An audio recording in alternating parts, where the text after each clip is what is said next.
Hi, I'm Scott Benjamin. And I'm Ben Bolin. And today we've got a very special edition of CarStuff for you. That's right, Scott. We are at the High Museum of Art here in Atlanta, Georgia, and we're visiting the Dream Car exhibit. That's right. We're going to highlight a variety of dream cars ranging from the 1930s all the way through modern day.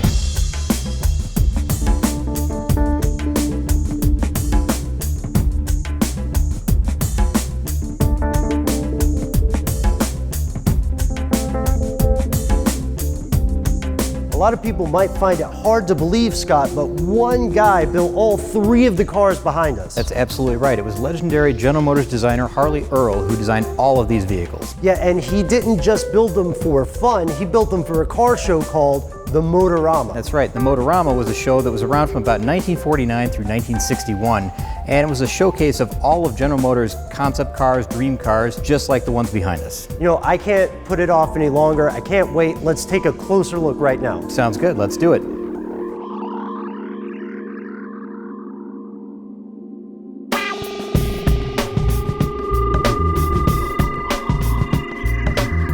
Okay, we're right here, standing next to the world-famous 1959 Cadillac Cyclone XP-74. That's right, and this car was introduced at the inaugural Daytona 500 in 1959, just as Harley Earl was about to retire.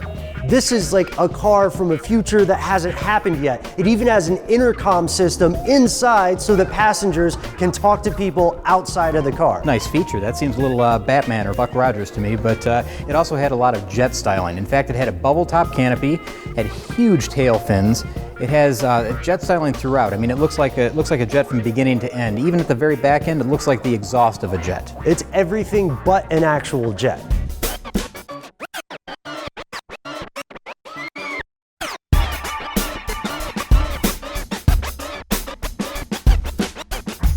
Right now we're standing in front of the 1956 Buick Centurion XP-301, and this vehicle, Ben, has a lot of interesting features, but one thing that it does not have is a rear view mirror. That's right, and it sounds weird to say, wait, this car doesn't have a rear view mirror? True story, this car actually has something better, a rear view camera system. That's absolutely right, and the thing is that this is decades ahead of its time. We don't see those until, recent in modern vehicles. And that's not the only modern feature that this vehicle contains. Right, yeah, it also has twin air scoops to allow air from outside of the vehicle to enter into the canopy so that the passengers can, breathe. In 1956, that was pretty innovative, and honestly, that bubble top canopy, that's got to be hot on summer days. Oh yeah, no kidding. That's a Jetsons level future problem. Definitely.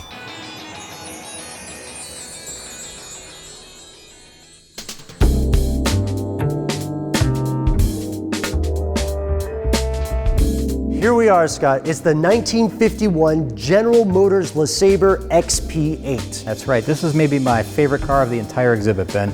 This was Harley Earl's car and exemplifies all of his design principles. It's long, low, and wide. Yes, and it is stacked to the brim with all kinds of features that are still sort of luxury car features today. We're talking about hidden headlights, electrically heated seats. That's right. There's a rain sensor that activates the power top that you can't see now, but it's there. Yeah, and it's no wonder that this was Harley Earl's perfect and most favorite car, because it was, in fact, his personal car as well. That's exactly right, and that's an unusual fact, is that he drove this to and from work every day after the car had completed its Motorama circuit, so it was definitely a favorite of his right up to his retirement. And thank you guys so much for watching our episode. Hang on. Ooh. I've got one more car for you. Oh, well, let's check it out. You want to go see it? Yeah, let's go.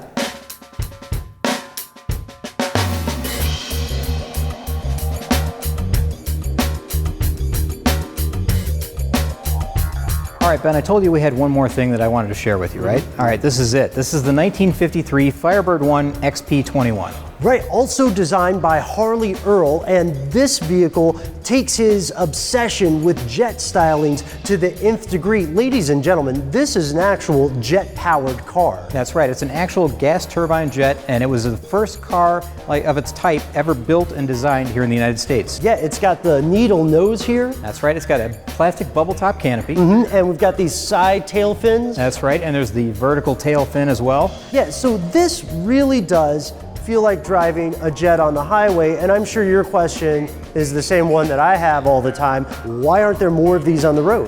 Because it was wildly impractical. And one of the main reasons is because it has a single seat. Yeah, it also has terrible fuel economy. It's a jet. And maybe the biggest reason of all, I think, is probably because of the exhaust temperature. If you were to walk behind this when it's running, the exhaust temperature is somewhere in the neighborhood of about 1,200 degrees Fahrenheit. And taken as a whole, the Firebird series represents a national obsession with space exploration and aviation. That's right, not just a national obsession, it was also Harley Earl's obsession, and we see that in many of his cars here. Now, Scott, don't get mad. I have to try this. Can I drive this? Okay, no. All right, so we're leaving. Thank you guys so much for watching. You can find us on Facebook. You can find us on Twitter. We also have our own website, CarStuffShow.com, and we look forward to hearing from you soon.